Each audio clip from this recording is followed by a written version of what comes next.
Percuma bercadar kalau kelakuannya nggak mencerminkan, nggak pantas, buka saja cadarnya.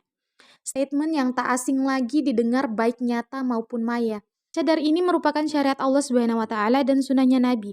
Kalau ada yang bercadar melakukan kesalahan, jangan salahkan cadarnya, salahkan pelakunya. Semisal kalau ada yang menggunakan jubah dan berjenggot kemudian melakukan kehinaan, jangan dihujat jubahnya. Berapa banyak orang yang memakai kemeja berdasi, baju batik, berpangkat, korupsi, menggelapkan uang, mencuri uang. Apakah yang salah dasinya? Pakaian dinasnya? Salahkan pencurinya. Cadar dan akhlak adalah dua hal yang berbeda.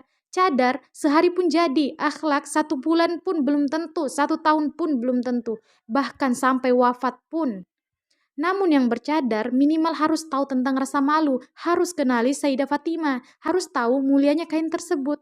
Selain harus tahu, tapi juga perlunya sadar. Secara tidak sadar atau secara tidak langsung, kamu menjadi brand ambassador Islam. Hijrah memang butuh proses, tapi kau tidak bisa menghindari opini awam dari publik. Akan selalu ada yang menghujatmu dan cadarmu. Tidak bisa membungkam mulut dan lisan semua orang. Kau tidak bisa menahan ketikan jari semua orang. Jadikan kritikan orang lain sebagai renungan untukmu, bukan mencari pembenaran, bukan merasa tersaingi, bukan merasa terzolimi. Orang bodoh ketika dinasihati akan marah, namun yang bijak akan merenungi.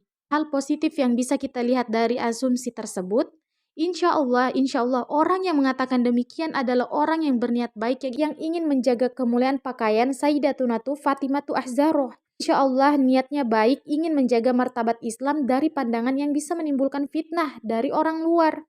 Tapi alangkah baiknya tidak dengan menggunakan kata percuma. Jangan pernah menggunakan kata percuma karena engkau sendiri pun memiliki kesalahan sama sepertinya. Sama-sama manusia biasa, tempatnya salah. Kalau engkau berkata percuma, itu sama saja engkau menghakimi bahwa dia tidak layak.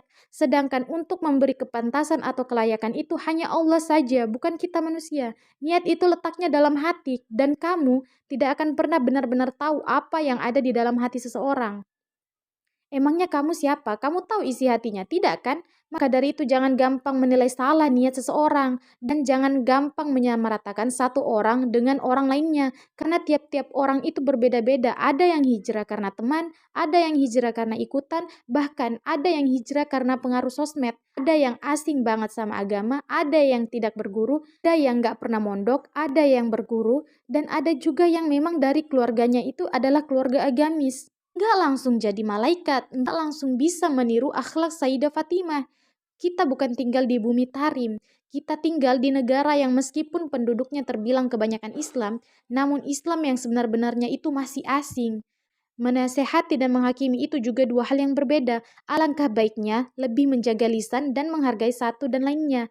Ketika engkau menasehati si A dan si B, tidak bisa sama kadarnya. Mungkin dengan si A kau namparnya lebih keras, tapi ketika dengan si B, kau harus namparnya lebih halus. Karena mental orang berbeda-beda, sama seperti metode bunglon. Bunglon yang suka berubah warna setiap bertemu dengan warna lainnya, menyesuaikan dirinya. Semua hal bisa dijadikan pelajaran, itu tergantung dengan cara kita menerima hal tersebut. Semuanya bisa positif, tergantung seperti apa kita menyampaikan, menegur, atau berdakwah. Begitupun sebaliknya untuk kita yang ditegur dan didakwahi. Jadikan kritik, saran, atau teguran orang lain sebagai motivasi untuk mengupgrade diri kita. Bukannya untuk membuat kita lantas merasa tidak layak.